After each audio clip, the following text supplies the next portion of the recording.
पुण्याचा गणेशोत्सव म्हटलं की सर्वांच्या डोळ्यासमोर येते गणेश विसर्जनाची जंगी होणारी मिरवणूक। ही मिरवणूक पुण्याच्या गणेशोत्सवाचा एक अविभाज्य भागच आहे। मानाच्या गणपतींच्या मिरवणुका आणि त्यासोबत ढोल ताशांचा गजर हे पुणेकरांसाठी खास पर्वणीच असते।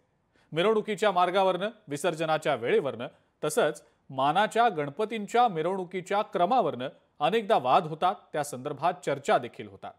मात्र याच विसर्जनाच्या मुद्द्यावरनं आता एक नवा वाद निर्माण झालेला आहे। पाहूयात त्या संदर्भातला हा स्पेशल रिपोर्ट।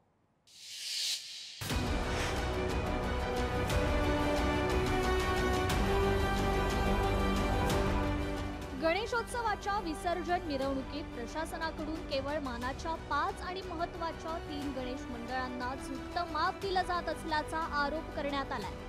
याच संदर्भात इतर गणेश मंडळांनी पोलीस आयुक्तांसमोर अनेक तक्रारी केल्या। यावर सामोपचाराने मार्ग काढण्याचा सल्ला पोलीस आयुक्तांनी दिलाय। मात्र यावरून पुण्यात मानाच्या मंडळांना मानाचे पान आणि इतर गणेश मंडळांचा अपमान अशी स्थिती निर्माण झाली आहे।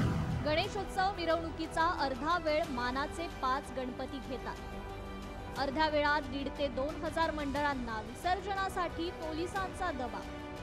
भेदभाव न करता सगळ्या गणेश मंडळांना सारखंच महत्त्व मिळावं, मिरवणुकीत लवकर सहभागी होऊ द्यावं अशी मागणी। एक मंडळ एक ढोल पथक करा।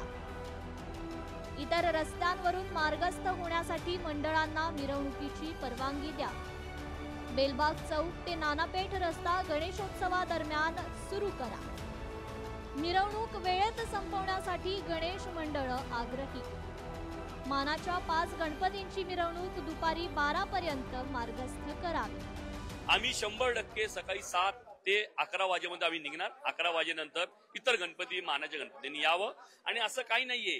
कलम 19 नुसार, कायद्याच्या कलम 19 नुसार मुक्त संचार करायला सगळ्या मंडळांना आणि सगळ्या नागरिकांना आहे। त्यामुळे तुम्ही काही बोलू शकत नाही। आम्ही 100% जाणार सकाळी 7 वाजता। ग्रहण प्रत्येक गणपती बाप्पाला जाणार ना 12 नंतर। तर माझं काय म्हणणं आहे की सकाळी जर 7 ला शिवाजी रोड आणि आपलं लक्ष्मी रोड बसनं जर गणपती जर सोडले तर कमीत कमी 60 ते 70 गणपती पास होतील। आणि जो दुसरा दिवस उजाडणार आहे तो दुसरा दिवस उजाडणार नाही आणि पोलीस खात्याचं काम देखील सुद्धा 50% कमी होईल। मानाच्या गणपतींनी जर 7ची वेळ नवीन निवडली तर हा कुठलाही अनुचित प्रकार होणार नाही, कुणाचाही मानपाना हटणार नाही आणि कुणालाही त्रास होणार नाही। सगळे गणपती रात्री 12 पर्यंत विसर्जन होईल। फक्त मानाच्या गणपतींनी त्यांची वेळ बदलावी आणि त्यांचा लावाजमा कमी करावा। मानाच्या गणपतीकडून सामोपचाराने बैठक घेऊन मार्ग काढू असं सांगण्यात आलंय। मानाचे किंवा कमी मानाचे असा कुठलाही भेदभाव न करता सगळ्या मंडळांना योग्य वेळ देऊन वेळेत मिरवणुका संपवण्याचा प्रयत्न करू असं कसबा गणपतीचे अध्यक्ष श्रीकांत शेटे यांनी सांगितलंय। गणेशोत्सवातला प्रबोधनपर संदेश कसा देता येईल याच्यासाठी आम्ही नक्कीच प्रयत्न करूया। मिरवणुकीची जी वेळ आहे, प्रत्येक मंडळाची विसर्जनाची जी वेळ आहे ती वेळ कशी निश्चित करता येईल आणि त्या वेळेमध्ये कर्टेल ती वेळ कशी कमी करता येईल याच्यासाठी काही उपाययोजना केलेली आहे। आम्ही काढलेला मार्ग हा महाराष्ट्रातल्या सगळ्या शहरांना हा एक आदर्श ठरेल अशा पद्धतीची व्यवस्था या विसर्जनाची आम्ही निश्चितपणे करू, एवढी मी ग्वाही या सर्वांच्या आणि इतर मंडळांच्या वतीने देखील देतो। कारण आम्ही सगळ्यांनी मिळून हा गणेशोत्सव या गणेशोत्सवामध्ये योगदान दिलेलं आहे। त्यामुळे गणपती बाप्पाचे सेवक म्हणून, गणपती बाप्पाचे कार्यकर्ते म्हणून आम्ही निश्चितपणे याच्यामध्ये समन्वय घडू।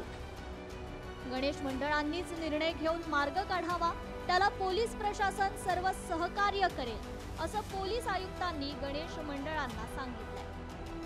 काही मंडळांमध्ये आपसात काही मतभेद आहे, अशी कोणताही गोष्टी प्रत्यक्ष दिसून आलेली नाही।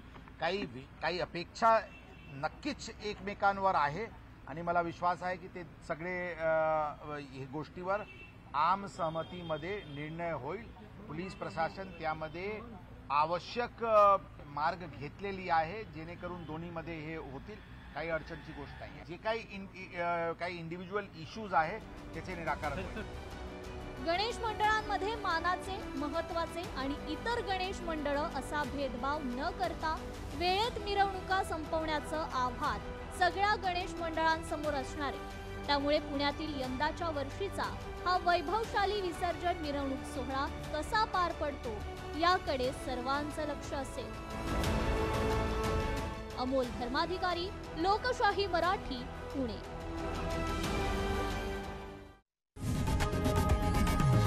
लोकशाही मराठी ऐका, पहा, जागरूक रहा.